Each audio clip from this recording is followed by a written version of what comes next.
Hi, this is Anna Rose and Rita. We're from Beehive Quilt Shop in Wellington, Kansas. And I've been excited to learn how to do couching for a really long time. And Rita here is going to teach us how to put on the couching dual feed foot onto a Brother Quilt Club machine. So the first thing you do is you take your little button out and make sure you put it somewhere where you won't lose it. So Rita has it taped right up here on the thread stand. Right here. Great place to keep that. So we're going to put this in there just like that. So it just fits kind of snug. And so this is going to guide the yarn through stuff later, I'm thinking. Yarn, we're going to thread it through our top. And then we're going to go directly down here. Going to thread it. Yeah, we're going to put it right through there. So oh, this is a good idea. See, it's just easy. Just pop it out, re-thread it there. There's this thread catcher thing that you can pull it through too, that's like a needle threader, or you could use a big needle threader to pull it. Or the other thing is that you can use those things that you can floss between your braces with. And that can be a good thing that will guide it through. Okay. Now we're going to put this foot on. So this is the compact Move It foot from Brother, and so this is also known as the Move It foot, the MUVIT foot, or the dual feed foot, or the DF foot is how it's kind of nicknamed in your machine. Now we have a little threader. So that comes in the kit. And I figured out how to do it this way. We're going to go this way. So there's a little hole that's through that Move It foot. And then we're going to get our yarn inside that.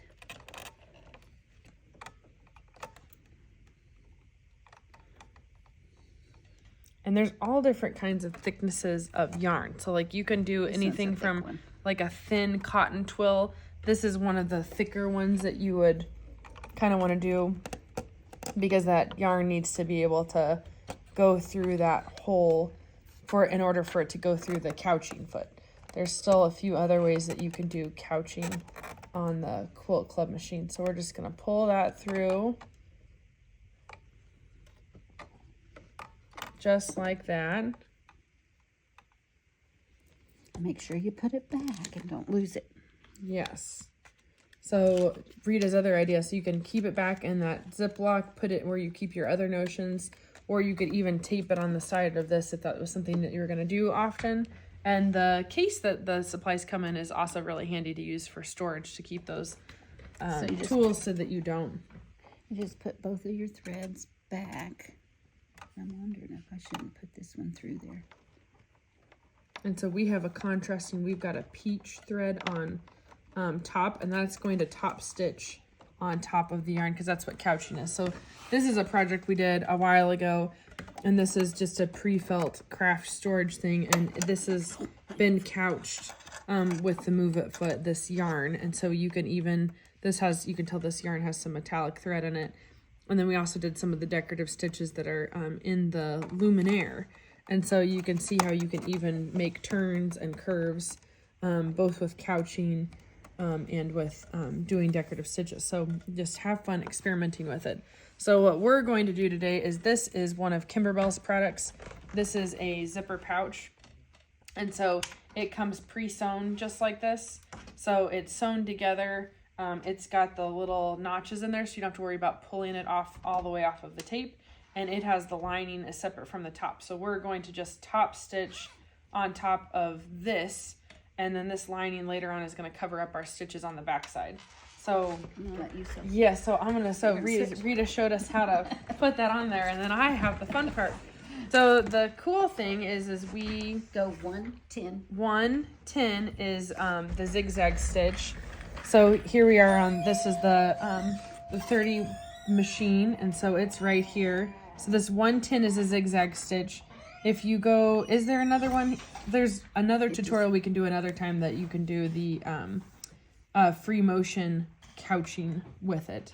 And so we're just gonna go ahead and put this foot down here.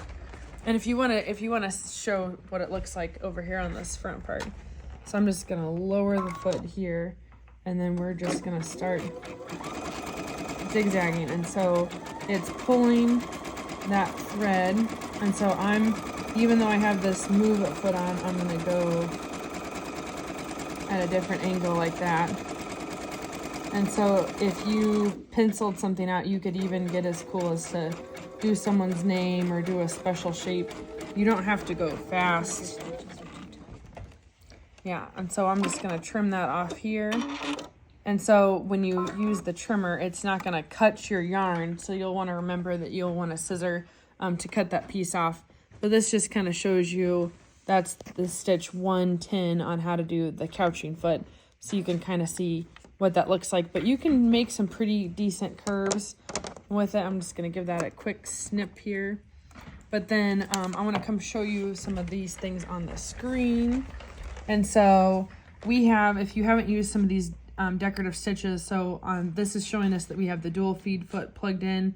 This shows us what stitch number and the name of the stitch. And you can always go through here, and this is gonna remind you, don't do those stitches. These are gonna show you other ones. If you go here under quilting, this will show you other piecing stitches and fun stuff like that. And then this one right here, this is a free motion couching foot stitch. So this one is grayed out right now because it's not going to let us do that because it knows we have the dual feed foot in. But just know that this stitch right here is another couching stitch that you would do. So you would put in a free motion foot. There's this one, or you could use the one that's actually a lot like this, but it has an X as the name of the stitch. And you would use the same setup here to do free motion couching. You would just be selecting this stitch, which is under the quilt stitches, right down under here. And then you would also click that, and that would drop your feed dogs. And that would be something more as if you wanted to do someone's name in cursive or a complicated shape, something that had a bigger curve than this. But this is about as curvy as you would want to do doing something with the dual feed move it foot. But couching, you can also make these stitches bigger. Yes, so further apart, so you can see more. Yeah, so we're gonna go back to, this was the stitch that we used, this zigzag stitch. So you can go under here with width.